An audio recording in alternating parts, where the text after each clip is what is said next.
Assalamualaikum warahmatullahi wabarakatuh, rekan trader Indonesia, rekan trader market. Jumpa lagi bersama saya Moritz di acara analisa harian kita pada hari ini. Seperti biasa rekan trader semuanya, kita memasuki hari yang sangat luar biasa. Hari ini tanggal 29 September tahun 2022. Hari Kamis, menjelang weekend, hari Jumat besok. Hari ini hari Kamis. Biasanya hari Kamis adalah hari di mana banyak sekali rilis-rilis berita yang akan disampaikan. Oleh karena itu rekan trader, tetaplah memantau segala jenis berita yang akan dikeluarkan dan padukanlah analisa fundamental, analisa tersebut dengan analisa teknikal yang akan dilakukan oleh rekan trader semuanya. Oleh rekan trader semuanya, pada kesempatan kali ini kita akan memulai analisa harian kita pada hari ini. Dan seperti biasa, di setiap hari analisa yang saya bawakan ini, saya akan selipin sedikit judul, sedikit perbincangan tentang analisa fundamental, berita informasi terkini, tentang seputar trading, seputar forex, supaya rekan trader semuanya bisa memahami apa yang sedang terjadi. Nah, dari sinilah yang bisa diambil sebagai acuan untuk menentukan arah trading ke depan. Oke, pada hari ini rekan trader, tema yang coba saya angkat adalah rebound yang terjadi pada market menjelang data informasi hari ini, fundamental hari ini, produk domestik bruto yang akan dikeluarkan oleh Amerika nanti pada pukul 19.30 waktu Indonesia bagian Barat. Nah, kalau rekan trader lihat ya, kita langsung masuk di kalender ekonomi aja dulu. Mana ini kalender ekonomi? Nah, ini dia.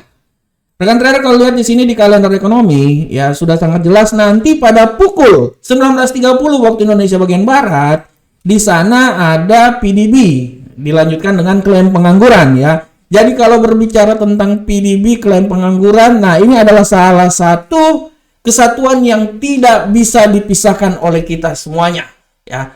Kalau rekan trader lihat ya, PDB ini ditunggu ya karena dia sangat berpengaruh terhadap arah pergerakan daripada pasar ya.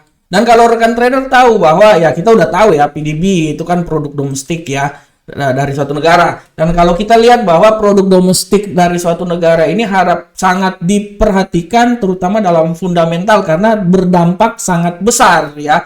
Biasanya ya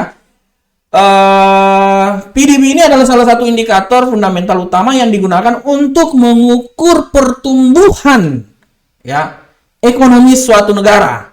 Apabila nilainya lebih tinggi daripada ekspektasi, dapat dianggap sebagai suatu nilai positif untuk mata uang negara tersebut. Ya, misalnya trader bisa lihat sini, sebelumnya 0,9, perkiraannya kan minus 0,8, tapi aktualnya 0,6. Minus 0,6 artinya kan dia angkanya lebih tinggi dari yang diperkirakan. Ya, artinya untuk bulan kemarin itu, pertemuan sebelumnya itu dia memberikan sedikit dampak terhadap dampak terhadap dolar Amerika. Dan kalau kita lihat terhadap dolar Amerika ini 1 bulan sekali ya. Nah, dari dolar Amerika, ini dari dolar Amerika ini memberikan dampak terhadap berbagai aset-aset lainnya atau pair lainnya. Nah, ini harap diperhatikan. Untuk bulan ini 0,6 ya, 0,6 ya, 0,6, tapi kita nggak tahu aktualnya seperti kayak gimana. Nah, ini harap diperhatikan oleh para trader semuanya ya. Dan kalau kita langsung lihat ke platform rekan trader semuanya, akibat dari PDB pasar menunggu PDB ini, terjadilah rebound terhadap beberapa pasangan mata uang. Ya, misalnya, contohnya Euro USD. Ya, kita lihat dulu Euro USD. Euro USD kemarin, rekan trader ya, kalau kita lihat Euro USD kemarin ini dia naiknya sangat tinggi. Kenapa Euro USD naik sangat tinggi? Karena kemarin statement yang dikeluarkan oleh Gubernur Sentral Bank Europe bahwa Europe kecenderungan akan hawkish. Ini disebabkan karena inflasi yang terjadi di Eropa sehingga diperlukan kenaikan tingkat suku bunga sehingga mengakibatkan bagaimana euro ini kemarin dia habis benar-benar naik sangat luar biasa. Dia menekan dolar Amerika Sebelumnya dia terjadi penurunan, tapi setelah statement yang dikeluarkan oleh Gubernur Sentral Bank Euro, Christine Lagarde, segala sesuatu itu berubah dan dia berubah sangat dahsyat menjadi bullish. Nah, tapi pada hari ini rekan trader bisa lihat bahwa keadaan agak sedikit terjadi koreksi pembalikan arah, di mana semua market menunggu pembahasan dari PDB tersebut. Informasi tersebut plus laporan pengangguran juga. Oleh karena itu market bereaksi dan kecenderungan market hari ini lebih banyak ke bearish. Nah, rekan trader bisa lihat begitupun juga GBP USD, ya kita lihat secara garis besar. Begitupun juga kita lihat terhadap gold, ya kalau indeks dolar Amerika udah barang tentu dia pasti akan naik, ya. Dia akan menutupi kenaikan kemarin, ya, kenaikan yang terjadi kemarin. Oleh karena itu harap diperhatikan oleh para rekan trader semuanya. Biasanya kalau sudah kecenderungan seperti kayak gini, pasti selama satu hari dia akan tetap mengalami penguatan yang sangat dahsyat, walaupun secara teknikal penguatan sangat dahsyat terhadap dolar Amerika, ya. Secara teknikal ini kalau di Euro USD dia ini udah berada di oversold ke bawah, dia akan naik, tapi itu secara teknikal. Fundamental udah lain lagi. Nah, ini harap diperhatikan oleh rekan-rekan trader semuanya. Ini dari sisi Euro USD ya. Nah, ini harus diperhatikan juga bahwa banyak faktor yang menyebabkan hal tersebut. Oke, kemarin pernyataan bahwa hawkish. Oke, pasar menanggapi dengan pergerakan euro yang sangat luar biasa.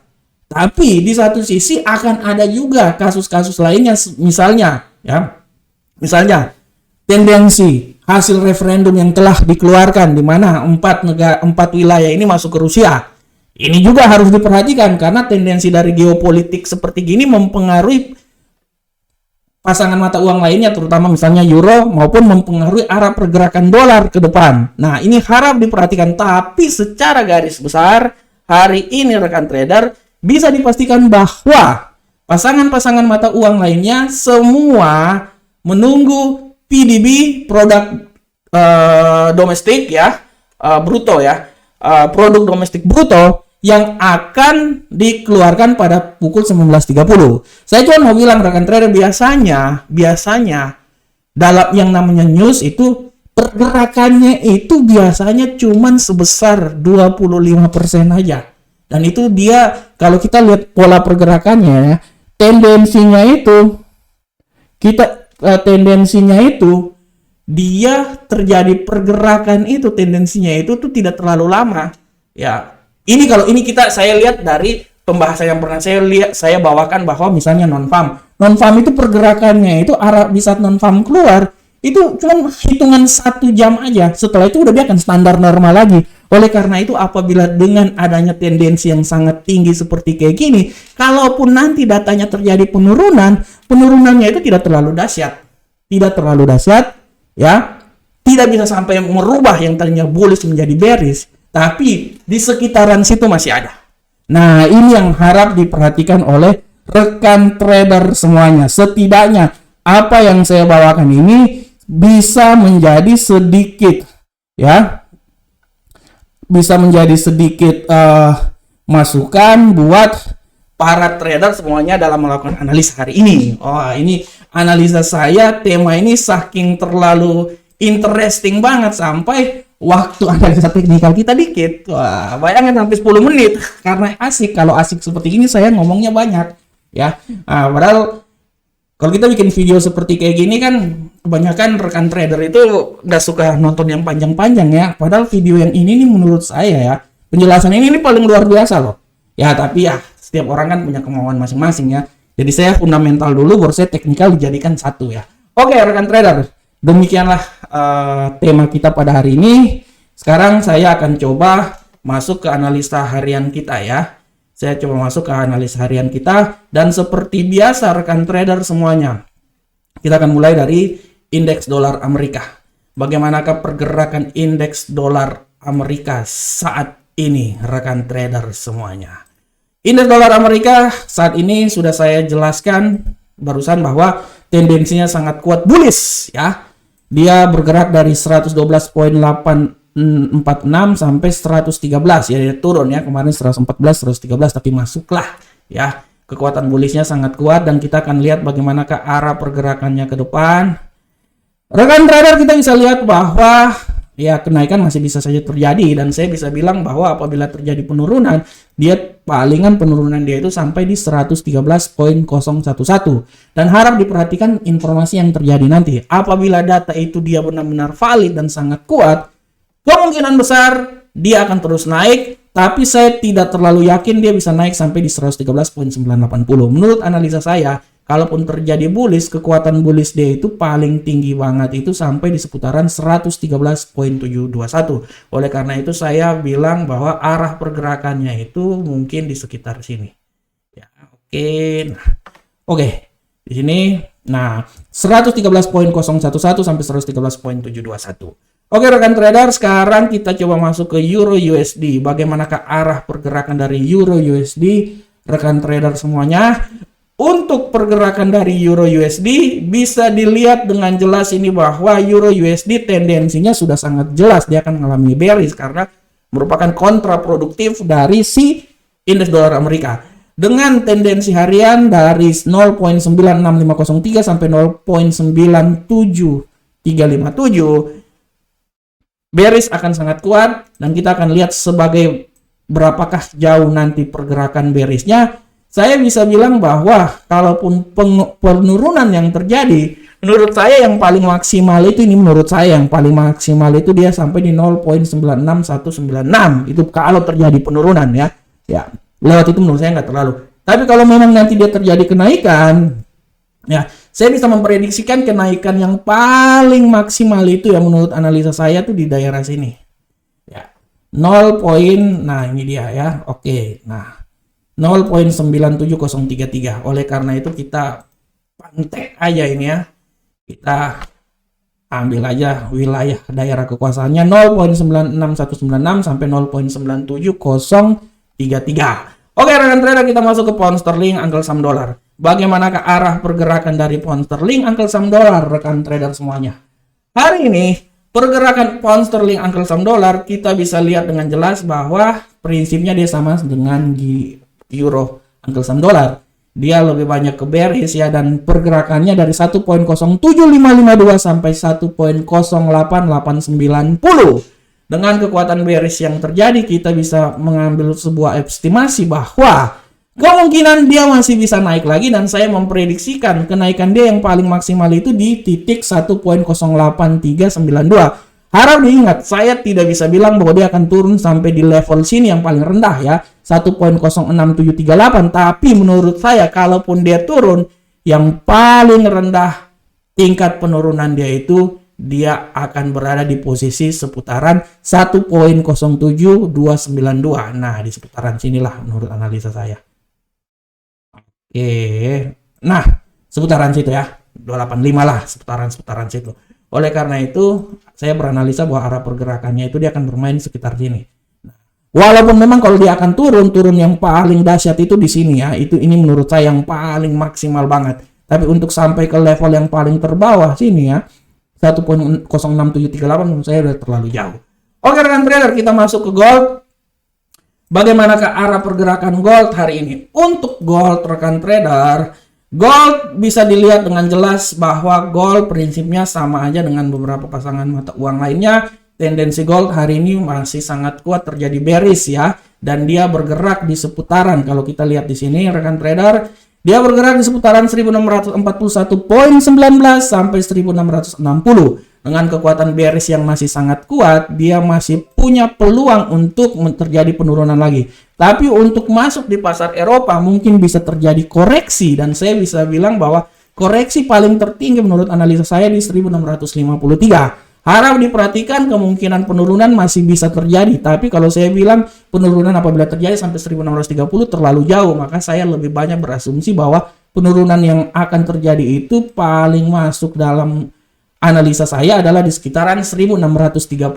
Oleh karena itu arah pergerakannya sudah sangat jelas daerah sini. Nah, oke, rekan trader, selanjutnya kita masuk ke USD Yen Jepang. Bagaimanakah arah pergerakan USD Yen Jepang rekan trader semuanya? Untuk USD yen Jepang sudah sangat jelas bahwa tendensi hari ini dia sangat kuat, bullish, dan dia sedikit lagi menembus rentang harian yang telah saya buat di seputaran 144.729 dari 143.946. Menurut analisa saya, kekuatan dia masih bisa naik lagi ke atas, ya, masih bisa naik lagi untuk sementara ini, dan saya bisa bilang bahwa menurut saya untuk naik sampai ke level atas ini terlalu jauh. Mungkin menurut analisa saya, kekuatan dia paling maksimal itu bisa sampai di daerah 144.917 untuk sampai 145 menurut saya terlalu jauh. Tapi harap diperhatikan apabila terjadi penurunan, saya mengambil sebuah asumsi bahwa penurunan dia yang paling terendah itu di seputaran sini. Ini paling terendah ya, 144.126. Oleh karena itu arah pergerakannya adalah di seputaran sini. Ini menurut saya ya. Nanti trader bisa koreksi lagi menggunakan analisa yang saya bawa ini sebagai masukan terhadap trading yang akan dilakukan oleh rekan trader semuanya.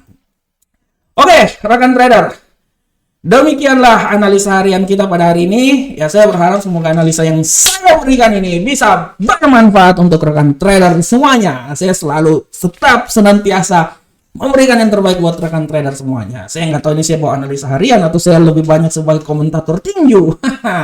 Tapi saya tetap berkomitmen bahwa saya memberikan analisa yang terbaik buat rekan trader. Tapi tugas seorang trader, tugas rekan-rekan lagi adalah untuk menganalisa kembali dan melengkapi analisa yang saya berikan. Assalamualaikum warahmatullahi wabarakatuh. Sampai ketemu kita di pertemuan berikutnya. Salam Profit Indonesia.